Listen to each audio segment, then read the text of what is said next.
Hello guys, ito po, kunin na po natin yung ating ibon kasi titigil na ako ng mga.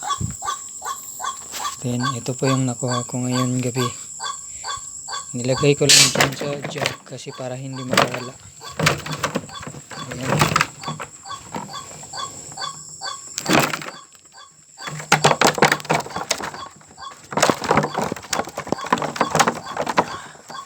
Hirap.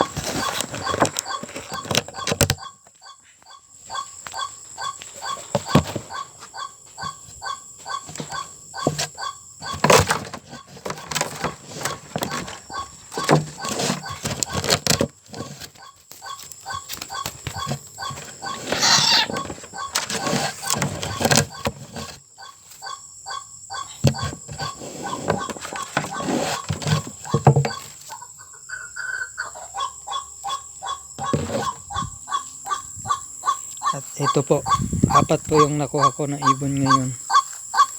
Ito po, para may pang-ulam po natin. Dali lang to itong hulihin kasi ganito. Naririnig nyo naman ito.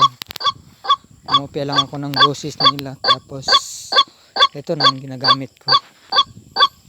Okay, salamat.